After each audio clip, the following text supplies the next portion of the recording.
Hello, justajolt here. Welcome to my video on the ultimate Hyperfire loadout. Now, I know there's been other videos made about the Hyperfire, but I don't feel like they've fully exhausted all the different uses for a blast with such a high rate of fire. I think the Hyperfire would be best suited to a style of gameplay which involves supporting your teammates as they advance through the field, basically laying down a heckload of covering fire while your teammates achieve objectives. So, here it all is. Let's start off with the main blaster itself. I've chosen to put 2 IMRs in this, which means it will get much better performance and rate of fire than stock without challenging the motors so much that they might eventually burn out faster. Initially, it's going to be loaded up with a 35 round drum, meaning that we can get straight into the action and start spewing darts all over the place, which is the main function of this loadout. It's also kitted out with a Gun-Tough ABS red dot point sighter with built-in 20mm weaver, which fits straight on to Nerf tactical rails, which is absolutely superb. Purchased from jsramsbottom.com for the princely sum of around £9 delivered. This loadout does not scrimp on the ammo, and the rest of the kit here is dedicated to carrying the 426 darts of which this loadout comprises. Whilst it's not anticipated that you'll need to scavenge much during a game with a loadout like this dispenser here has been designed so that when you take a magazine out the bottom, you can put an empty one back in the top and always know when you're full and empty mags are without having to look. And this is going to be crucial if you're going to keep that covering fire being laid down throughout the game. It's secured to the rest of the rig with a simple flap that's held down with Velcro. This leg holster is usually used to house a barricade, but for the purpose of this loadout, it's got another 4 mags in it. Again, Velcro straps are used to hold it in place. These other 2 pouches have been custom made for holding 25 and 35 dart drums, and again are held in place with Velcro. Whilst I don't anticipate you being separated from your team very much, because it's important that you're with them providing covering fire and keeping opponents' heads pinned down, it is important to have a couple of secondaries should the worst come to the worst. The hammer shot is very reliable and quite small, as is the jolt, which is why they appear on this loadout. You don't need to be carrying around a load of extra weight with a secondary with all the rest of the stuff you're going to be carrying. Another feature I really like about this loadout are the gloves, because everyone knows you need to wear gloves with this kind of a loadout. I saw it in a YouTube video once. And this is how it looks when it's all strapped onto the rig. If I just do a little turn here, you can kind of see it, and I'll take you through it all again really quickly.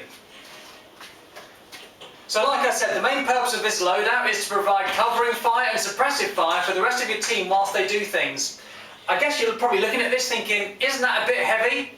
Well, actually, yeah, kind of a heavy class, so that's the whole point. I can see how this probably looks really packed out, as if there's not much space to move. It does jump around a little bit while it does jiggle. I jiggle, therefore I am, and it does all stay in place, it's all okay.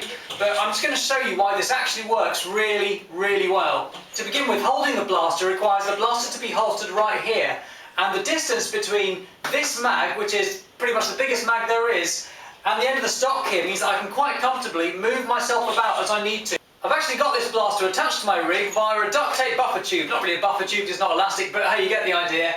It's got a little carabiner there as well, and if I drop it, it sits here quite comfortably beside me, and I can find it again really easily just with that hand.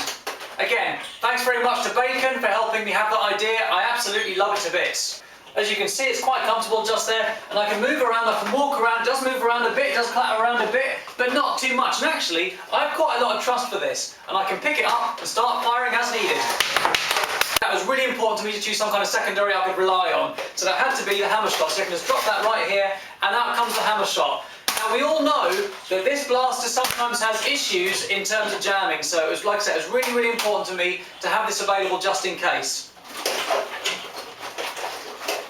I'm just going to show you me firing off a few darts from each of these mags just so you can see how easy it is to access all of them, and I'm going to be putting them down afterwards because it's not my intention to keep refilling them. 426 darts, this isn't really a dart scavenging loadout.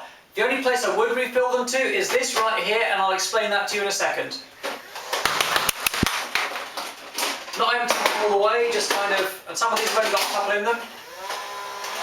Oh, we have the jamming issue, look at that, already. Oh, dearie me.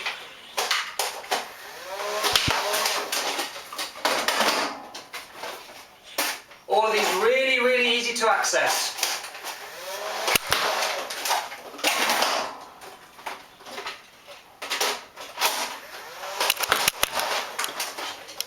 Strap there, boy, got skills. These ones at the back too, a little bit more difficult to access, but even so, they come out nice and easily. In they go, and away we go.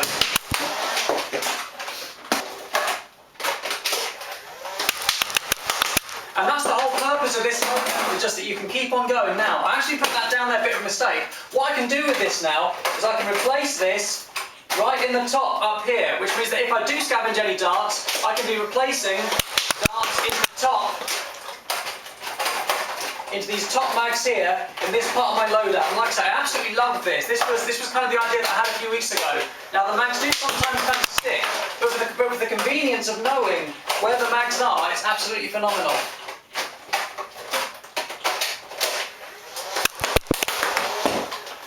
And so you can see the whole purpose of this loadout, as I've already said, is quite simply to be blasting away for the entire game, laying down suppressive fire, allowing your teammates to get from A to B. You can of course restock your teammates, you've got a ton of magazines, and so of course it makes absolute sense if your teammates need a magazine, they can come to you. But mainly the whole purpose of this is to be laying down suppressive fire, allowing your teammates to achieve whatever it is they've got to achieve. Now, just going back to the sheer amount of kit you're carrying, of course it's quite heavy, but I doubt very much that you'd be running any faster than the slowest guy in whatever team you're running with. And the entire purpose would just be to keep up with them, to hang around them, and just to be there to lay down suppressive fire so that they can achieve what they want to achieve, so that they can advance. And also, should they get tagged, so that they've got time to get back while you hold the position and keep blasting away without anyone challenging you. For a variation on this loadout would be using a shield. Of course, allowing you to lay down a bit more suppressive fire and being a little bit more intimidating because you're harder to hit. However, that does then mean you've got a bit of a difficulty in terms of reloading when you need to. So, just a thought, but maybe not. I really love this that Old Man Nerf made for me. I'm going to keep on going on about it, and I really want to use it. Another quite valid critique of this loadout that I can see is that there are other blasters which do the same job and which take up a lot less space. And one final point, you notice a lot of these pouches are used for carrying drums. Now you might say that surely there are more benefits to having more darts rather than less darts. Obviously this is a 25 round drum, and in roughly the same sort of space I'm carrying 3 18 round mags. You do the maths, it's pretty much double. But this loadout does already carry a bunch of stick mags, and I feel that there are benefits sometimes just being able to shoot off 35 all in one go, or 25. If I was using the rapid pistol, I'd feel a lot more comfortable using these 22 dart mags. For reasons I've discussed in other videos, the jamming issues sometimes in rapid strikes, which would mean that I could carry a higher density of foam per thing.